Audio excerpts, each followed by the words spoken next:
En el macizo colombiano actualmente se encuentra el territorio Yanacona, en las comúnmente llamadas zonas frías, constituyendo un área significativa con fuerte incidencia en el manejo de los páramos y de los nacimientos de los ríos.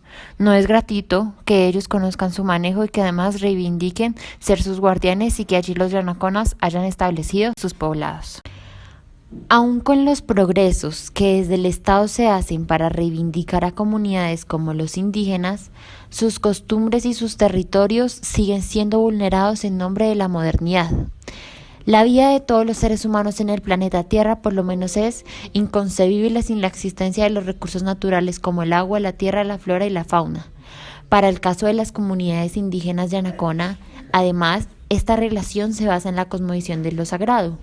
Desde su saber tradicional, el indígena busca su conocimiento en la luz, el agua, el aire, la tierra, en la naturaleza misma como una forma de preservar su identidad y su existencia, pero sin poner en peligro los recursos, a fin de que las generaciones futuras gocen de esta misma riqueza. Por ello, su imperativa necesidad de cuidar su entorno. Sin embargo, durante la historia de Colombia, esta relación se ha visto sumergida en una vorágine, según sean las necesidades políticas, económicas o militares del gobierno de turno. Aunque la Constitución Política de Colombia de 1991 el país reconoce y consagra los derechos de las comunidades indígenas, la discriminación y la violación a sus territorios continúa siendo una constante para lo que menos importa son sus tradiciones ancestrales. Desde el año 2008, en el marco de las políticas inversionistas, los dos gobiernos de turno han impulsado la economía desde el sector energético con fines de exportación más que atender una demanda, pues Colombia es uno de los pocos países del mundo que goza de una riqueza hídrica. En ese sentido, entre los casi 30 proyectos de represas que se tienen pensadas hoy en el país, está previsto el desarrollo de 3 en el departamento del Huila, sobre el cauce del río Magdalena, considerado la principal arteria fluvial del país. Así, además del Quimbo y Betania, el río Magdalena será concesionado a empresas extranjeras, principalmente de China, para la construcción de las represas de Pericongo, Isnos, Chillurco, Oporapa y Guarapas. Esto sin duda genera una serie de impactos negativos sobre el entorno ambiental como alteración de las aguas y de los ecosistemas. Estos impactos repercuten en otros de tipo social, pues generan la afectación en las actividades económicas y modos de vida de los pobladores y con ello genera desplazamientos y pérdida aún mayor de la que ya hay del lenguaje. Impactos a los que las comunidades indígenas no son ajenas, pues se afectan sus territorios y sus derechos otorgados por la Carta Política Nacional. En otras palabras, esto se traduce en la vulneración de sus saberes, su lenguaje y sus ancestros en relación con la naturaleza, en este caso con el agua que sienten como madre que los amamanta y protege. Este es el riesgo al que hoy se enfrentan los yanacona. El yanacona es yana, que es noche, complementando con el agua y su significado es hombre servidor de la oscuridad. En Colombia hay aproximadamente 40.000 indígenas yanaconas en 6 departamentos, principalmente ubicados sobre el macizo colombiano. Los yanaconas son monolingües, hablan español, perdieron desde hace mucho tiempo atrás el uso de su antiguo idioma, del que apenas quedan restos en los toponímicos, algunos nombres de los utensilios, el nombre de sus resguardos, la botánica, expresiones de su uso cotidiano y apellidos. Toda esta riqueza que es lo suficientemente significativa como para afirmar la existencia de una tradición lingüística anterior a la llegada de los españoles, de origen quechua hablante. Permanece viva entre la gente y dispersa por sus montañas, definiendo junto al territorio físico un territorio lingüístico. Históricamente, la cosmovisión indígena del agua y especialmente del río Magdalena, de quien tienen un profundo conocimiento y cosmovisión, se centra como una forma de apropiación de conocimiento sobre el mundo que les permite desarrollarse y expandir sus tradiciones sin agresiones a su entorno. No obstante, la intromisión de agentes externos, internos con diferentes intereses, alteran esos saberes y alteran de alguna u otra forma sus derechos consagrados en la Constitución. Respecto a todo lo anterior, las alteraciones en la lengua de la comunidad no se han producido al azar, sino que responden a cambios sociales, ambientales y políticos. Es por esta razón la importancia vital de conocer y entender la lengua yanacona con el fin de preservar el patrimonio cultural de su lengua. Es de suma importancia reconocer los recodos que aún quedan del quechua en la lengua de la comunidad yanacona, pues de otra manera estos desaparecerán con el pasar del tiempo y como población habremos perdido gran parte del capital cultural que esta comunidad representa. Así que preguntémonos ahora por él, ¿de qué manera podemos presentar las lenguas a modo de patrimonio cultural?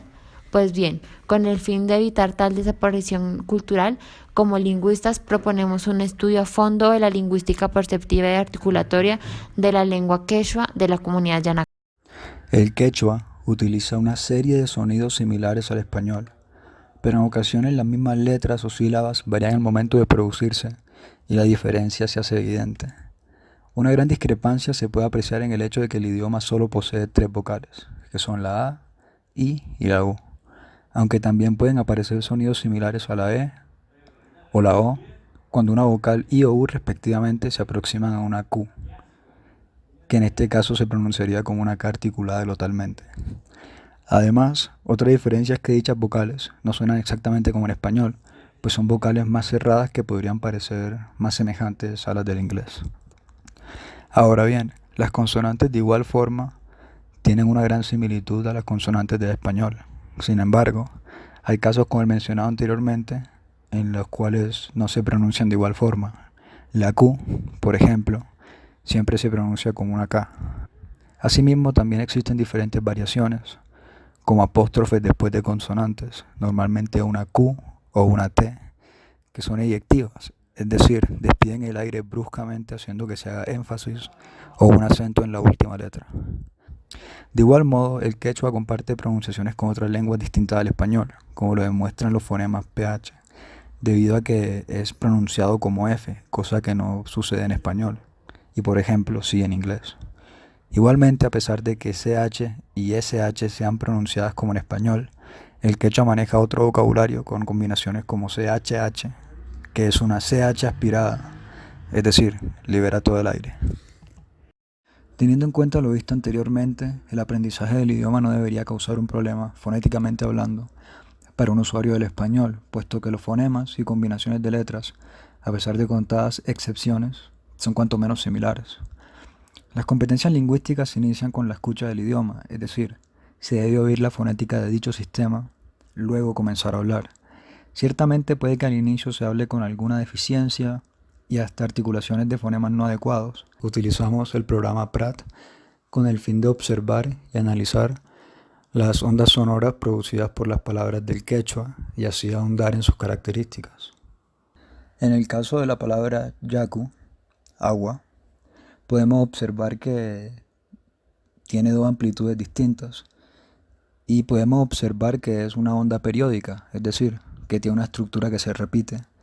En la parte del espectrograma se puede evidenciar que en la parte de la vocal A el sonido se hace más intenso y por ende se evidencia más intensidad de color. La vibración de las cuerdas vocales es característica de las ondas periódicas. Ahora bien, para entender el tipo de onda que produce cada sonido es necesario entender su punto y modo de articulación. Para la consonante Y, tenemos que es una consonante fricativa en donde hay un paso estrecho del flujo del aire que provoca una turbulencia de este mismo. Así, produce una consonante obstruyente. Articulatoriamente, los órganos están muy próximos al paso del aire y al pasar se forma un sonido turbulento. Para la vocal A, tenemos que es una vocal baja. La vocal baja se caracteriza porque el dorso de la lengua se eleva hacia la parte media de la boca, esto es, entre el paladar duro y el velo del paladar. La lengua roza con los molares inferiores y los labios forman una apertura que es mayor en comparación a las demás vocales.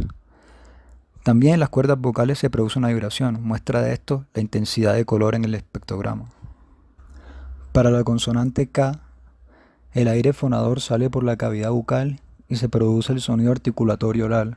Además, es una consonante dorsal oclusiva. Esto quiere decir que para la producción de esta consonante, los órganos se juntan fuertemente e impiden el paso del aire. Esta también es una consonante explosiva, ya que el aire primero se retiene y luego explota o sale disparado. Por esta razón vemos que la onda baja totalmente su intensidad al producir el sonido de esta consonante. Así, la onda se interrumpe como en un momento de silencio.